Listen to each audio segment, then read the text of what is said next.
እንድናገለግል የረዳን የእግዚአብሔር ስም ለዘለዓለም የተባረከ ይሁን። ዛሬም በቤቱ አለን። ዛሬም ከመጽሐፍ ቅዱሳችን ክፍል ዮሐንስ ወንጌል ምዕራፍ 14 ከቁጥር 18 ጀምሮ ያለውን ክፍል አነባለሁ። ኢየሱስ ክርስቶስ ይህን ክፍል ሲያስተምራቸው ወደ ሰማይ ሊያርግ በተቃረበ ጊዜ ነውና ወላጅ እንደሌላቸው ልጆች አልተዋቸው፣ ተመልሼ ይመጣለሁ፣ ዳግም ይመጣለሁ፣ ሊወስድ ይመጣለሁ ብሎ ተስፋ ሰጥቶ የሄደበት ቦታ ነውና እንዲህ ይላል ቁጥር 18 ወላጅ እንደሌላቸው ልጆች አልተዋችሁ፣ ወደ እናንተ ይመጣል፣ ጥያችሁ አልሄድም፣ አትበተኑ፣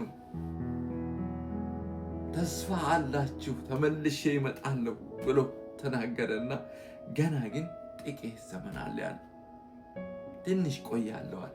የሚዘጋጁ ነገሮች አሉ። ከዛ በኋላ ዓለም አያየኝም፣ እናንተ ግን ታዩኛላችሁ። ዓለም ካልተቀበለ በሱ ካላመነ ዓለም እሱን ሊያገኘውና ሊያየው አይችልም። ኢየሱስን ለማየት ኢየሱስን ለመኖር ዛሬ አምኖ ከዓለም መለያት አለ። የተደበላለቀ ህይወት አይሰራም። ከዓለም ጋር እየተጓዘን አይሰራም። ስለዚህ ኢየሱስ ክርስቶስን አምኖ የተከተለው ኢየሱስ ዳግም ሲመጣ በደመና ላይ ይገናኛል። በክብር ሲመጣ ከቅዱሳን ጋር ታጅቦ ሲመጣ፣ ከመላእክት ጋር ታጅቦ ሲመጣ፣ ያ የመጀመሪያ ጥሪ ሲደረግ፣ የመለከት ድምፅ ሲሰማ፣ ኢየሱስ በክብር ሲመጣ ኢየሱስን ክርስቶስን የእግዚአብሔር ልጅ እንደሆነ ያመነ ሁሉ ያየዋል፣ ያገኘዋል። በዛ በታላቅ ግብዣ ላይ ቤተ ክርስቲያንና ከሙሽራው ጋር በምትገናኝበት ጊዜ በትልቁ ግብዣ ላይ በሰርጉ ላይ ይጋበዛል። ከዛም ለ7 ዓመታት በደመና ላይ ይቆያል። ከዛ ወደ ምድር ወደ ኢየሩሳሌም፣ ወደ አዲስቱ ኢየሩሳሌም፣ ወደ ከበረችው ስፍራ ከሳሽ በሌለበት የዚህ ምድር አውሬ ጠላት ለ1000 ዓመት በሚታሰርበት ጊዜ በክብር በአዲስ ማንነት ለመቆየት ኢየሱስ ሲመጣ እንገናኛለን። ደግሞም አለ ዓለም አያየኝም፣ እናንተ ግን ታዩኛላችሁ። እኔ ሕያው ነኝና እናንተም ደግሞ ሕያዋን ትሆናላችሁ፣ በአዲስ ማንነት ትቀየራላችሁ አለ። በአዲስ ሕይወት ራሳችሁን መምራት ትጀምራላችሁ ብሎ ተናገረ ኢየሱስ ክርስቶስ ለሐዋርያቸው ተስፋ። ይህ ተስፋ የታመነ ነው። ዛሬም ላመነ ሁሉ ይሰራል። ዛሬም በቤቱ ላለው ሁሉ ይሰራል። እንዲህም አለ እኔ በአባቴ እንዳለው እናንተ በእኔ እንዳላችሁ፣ በእኔ እንዳላችሁ እኔም በእናንተ እንዳለው በዚያን ቀን ታውቃላችሁ። ትእዛዜ በእርሱ ዘንድ ያለችው የሚጠብቃትም የሚወደኝ እርሱ ነው። የሰጠውን ትእዛዝ የሚጠብቅ የሚያደርግ የሚፈጽም፣ ይሄን የከበረውን ክርስቶስን የሚወድ እሱ ነው። ይችን ትእዛዜ ቀላል የሆነችውን ትእዛዝ መጠበቅ ከቻልክ አንተ ክርስቶስን እየወደድክ ነው። አንቺ ክርስቶስን እየወደድሽ ነው። ትልቁ ነገር ያለው በዚህ መጽሐፍ ቅዱስ ውስጥ የተጻፈ እውነት ነው። ትልቁ መሪነት ያለው በዚህ ውስጥ ነው። ይሄን መጠበቅ ከቻልን ጌታን በእውነት እየወደድን እንገኛለን። መጽሐፍ ለዚያ ነው እንደዚያ እየተናገረ ያለው። እኔም በእናንተ እንዳለው በዚያን ቀን ታውቃላችሁ። ትእዛዜ በእርሱ ዘንድ ያለችው የሚጠብቃትም የሚወደኝ እርሱ ነው። የሚወደኝን አባቴ ይወደዋል፣ እኔም እወደዋለሁ፣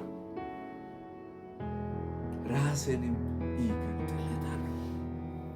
አየህ፣ እኛ በፍቅር ስንወደው እሱ እኛን ይወደናል።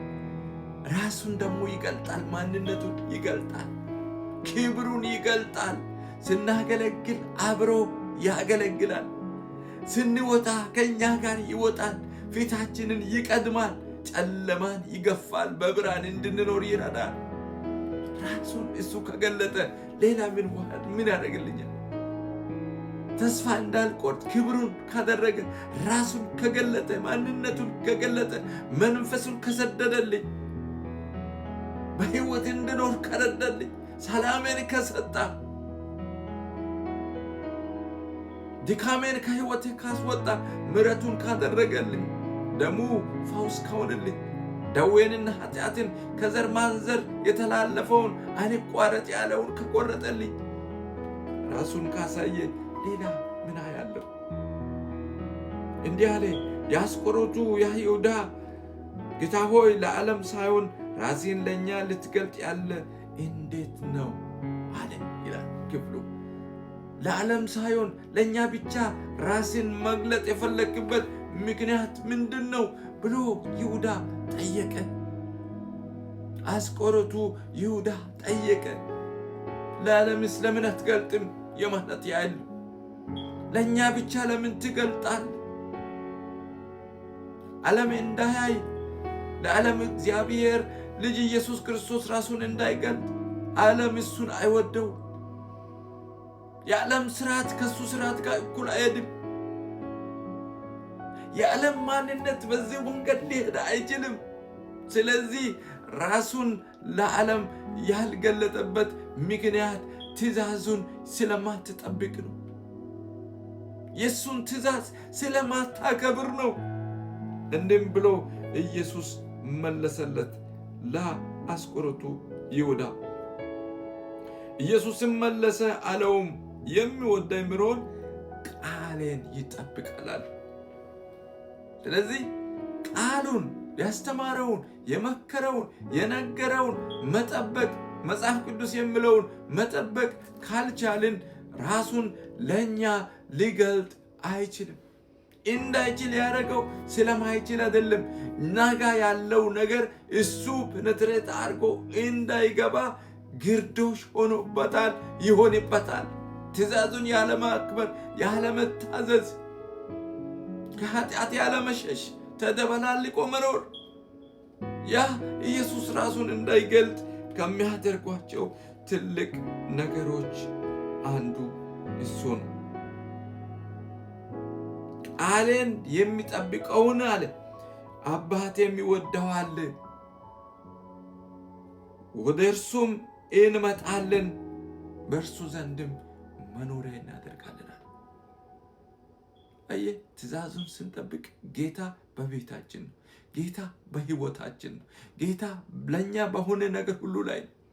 ጌታ በሰጠው ነገሮች ሁሉ ላይ ጣልቃ ይገባል። የሚጠበቀው ከኔ መታዘዝ ነው። የሚጠበቀው ሕልውናዬን አሳልፌ መስጠት ነው። የሚጠበቀው ትእዛዛቱን መጠበቅ ነው። አድርግ ያለውን ማድረግ ነው። አታድርግ ያለውን መተው ነው። ከኔ የሚጠበቀው እሱ ነው።